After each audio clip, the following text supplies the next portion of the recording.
اور ایسپیکٹ یہ بے اولادی کا بہت بڑھتی جا رہی ہے معاشرے میں، اور یہ چیز بہت نا اب لوگوں کو ڈی موٹیویٹ مائز، کیونکہ کافی ہمارے پاس کیسز آتے ہیں کہ دیکھیں اولاد کے لیے تو سب کچھ کرنا تھا، اولاد ہی اب نہیں ہے، اور 10 10 12 12 سال لوگوں کو گزر چکے ہیں لیکن کوئی مطلب اب معاملہ نہیں ہو رہا، تو یہ اس کو کیسے وہ دعا بھی کرنا چھوڑ گئے ہیں لوگ، یہ کہتے ہیں کہ بس ٹھیک ہے اب ہم نے قبول ہی کر لیا ہے، اور ایک ڈی موٹیویٹڈ لائف گزار رہے ہیں پرپز لیس، کہ بس اولاد ہی نہیں ہے تو بس اب کیا جینا، بس ٹھیک ہے اب زندگی گزر جائے، تو یہ والی ڈی موٹیویشن اور مایوسی جو ہے۔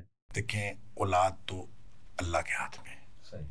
اللہ تعالیٰ نے سورہ شورہ میں فرما دیا کہ اللہ کے ہاتھ میں ہے، وہ جہاں چاہتا ہے بیٹے دیتا ہے، جہاں چاہتا ہے بیٹیاں دیتا ہے، جہاں چاہتا ہے بیٹے بیٹیاں مکس دیتا ہے، اور جس کو چاہتا ہے وہ بانج بنا دیتا ہے، اور یہ اللہ کے ہاتھ میں ایسے ہے۔ لہٰذا ہمیں خوش رہنا چاہیے، اس نے جو بھی ہمارے لیے پسند کیا ہمیں اس بات پر خوش رہنا چاہیے۔ ہمارے لیے اگر اس نے صرف بیٹے پسند کیے ہیں، بیٹی نہیں پسند کی، اب دیکھیں میرا ایک نقطہ نظر، میرے چونکہ صرف بیٹے ہیں، بیٹی کوئی نہیں، صحیح۔ اچھا میں یہ کہا کرتا ہوں، اب ہو سکتا ہے میری بات بالکل غلط ہو، میری رائے ہے، میں کہتا ہوں جس کو اللہ معتبر سمجھتا ہے نا اس کو اللہ بیٹی عطا کرتا ہے، اللہ سبحان اللہ۔ اور جس کو اللہ تعالیٰ معتبر نہیں سمجھتا اس کو اللہ تعالیٰ بیٹی نہیں دیتا۔ ہو سکتا ہے واللہ عالم، ہو سکتا ہے میری بات درست ہو سکتا ہے غلط، لیکن یہ میری رائے ہے۔ اب اللہ تعالیٰ کس کو بیٹے دینے ہیں، کس کو بیٹی دینی ہے، کون میرا ایک دوست تھا اس کی تین بیٹیاں تھیں، اور وہ ہمیشہ یہ کہتا تھا کہ میرے اللہ نے مجھے بیٹیوں کی پرورش کے لیے بہتر سمجھا، تو مجھے اللہ نے بیٹیاں دے دی، کیا بات، اور میرے ذمے لگایا اللہ نے کہ میں نے بیٹیوں کی پرورش کرنی ہے، اور اس پر پھر جو اجر نبی کریم صلی اللہ علیہ وسلم نے بتایا کہ جو 3 بیٹیوں کی پرورش کرے گا وہ جنت میں جائے گا، جو 2 بیٹیوں کی پرورش کرے گا جنت میں جائے گا، تو صحابی کہتا ہے کہ لوگوں نے آگے ایک بیٹی کے بارے میں پوچھا نہیں، وگرنہ نبی کریم صلی اللہ علیہ وسلم ایک بیٹی پر بھی یہی اجر بتاتے کہ وہ جنت میں جائے، کہ اگر اس کو نیک صالح تربیت کرتا ہے اور اس کی شادی کر دیتا ہے اور اس کو تربیت کر کے اور سارا کچھ اس کو مکمل کرتا ہے تو انشاءاللہ ایک بیٹی کی پرورش پر اس کو جنت ملے گا۔ اچھا یہ سارا، اچھا اس کی تھنکنگ ہے، وہ کہتا تھا مجھے اللہ تعالیٰ نے بیٹیوں کی پرورش کے لیے بہتر سمجھا، الحمدللہ مجھے اللہ نے بیٹیاں دی۔ اب یہ ہر ایک کا اپنی سوچ کا انداز ہے، اب اگر سوچنا شروع کر دے کہ مجھے اگر اللہ نے بیٹا بیٹی کچھ بھی نہیں دیا تو آپ یہ سمجھیں کہ اللہ نے مجھے جس قابل سمجھا اللہ نے مجھے نہیں بیٹا بیٹی دی، کوئی بات نہیں، ایک بات۔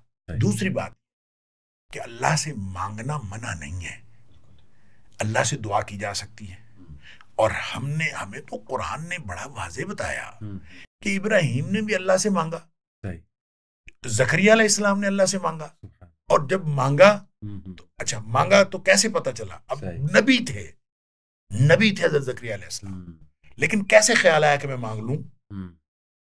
حضرت مریم کے پاس بے موسم پھل دیکھ کر، یعنی خالو تھے حضرت مریم کے حضرت زکریا علیہ السلام، تو وہ حجرہ تھا، اس کا ایک ہی دروازہ تھا، اس کی چابی ان کے پاس ہوتی تھی، اور کوئی دروازہ نہیں تھا، اور آ کے دیکھتے تو بے موسم پھل ان کے پاس ہوتے، انا لکی ہادا، مریم یہ کہاں سے آتا ہے؟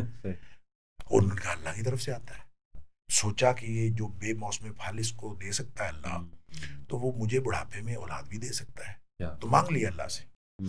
جب اللہ کی طرف سے خوشخبری ملی بیٹے کی تو اب پریشان ہو گئے کہ میں بوڑھا ہوں، بیوی بانجھ ہے، بیٹا کسے ملے گا؟ صحیح بات، خود ہی حیران ہو گئے۔ اچھا یہی حال حضرت ابراہیم علیہ السلام کی بیوی کے ساتھ ہوا۔ جی۔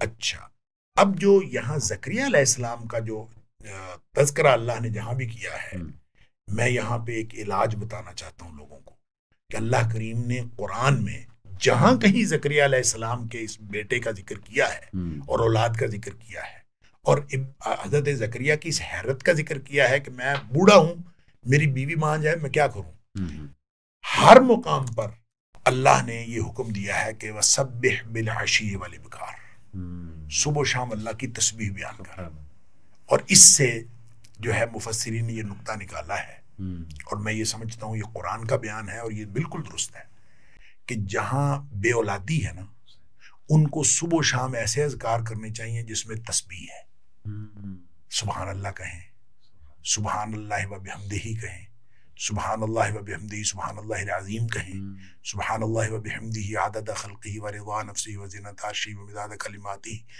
یہ جو جتنے اذکار ہیں جو سبحان سے شروع ہوتے ہیں، جس میں سبحان ہے، جس میں اللہ کی تسبیح ہے، تو وہ کریں تو یہ انشاءاللہ بے اولادی کا علاج ہے. میاں بیوی دونوں اگر تسبیح کریں تو انشاءاللہ یہ بے اولادی کا علاج ہے.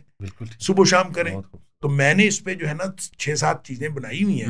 اور مجھے تو کوئی بے اولاد جوڑا کہتا ہے کہ اولاد نہیں ہوتی، میں ان کو یہ دیتا ہوں.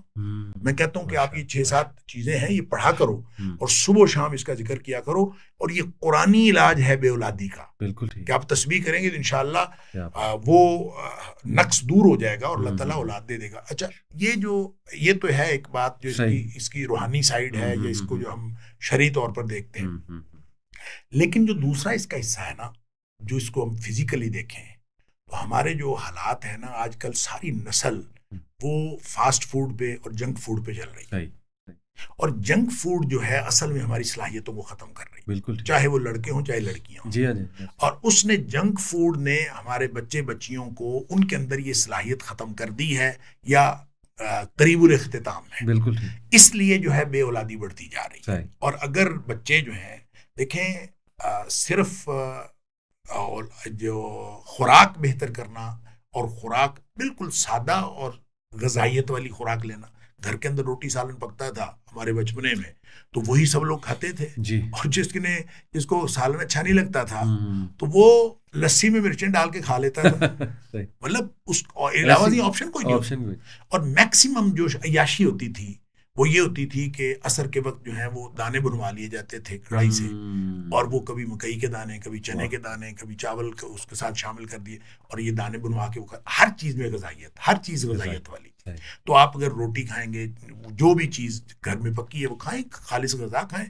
اور اگر بچے اپنی غذا کا اہتمام کریں، اور خاص طور پہ جو نوجوان ابھی جوانی کی کے جو دہلیز پر ہیں، تھریش ہولڈ پر ہیں، ان کو چاہیے کہ وہ اپنی غذا بہتر کریں. اور بچپنے سے بھی ماں باپ کو چاہیے کہ ان کو جو ہے نا یہ جنک فوڈ سے منع کرنا چاہیے.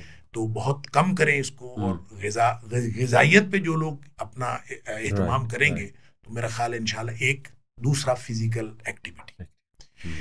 ایکٹیویٹی ختم ہوتی جا رہی ہے. اور ہر چیز جو ہے، گاڑیاں آ گئی ہیں گھر کے اندر گراج سے گاڑی میں بیٹھتے ہیں، اور گاڑی اسکول چھوڑ آتی ہے، گاڑی کالج چھوڑ آتی ہے، گاڑی پہ جاتے ہیں، یا پھر بچے جوان ہوتے ہیں موٹر سائیکل زیادہ.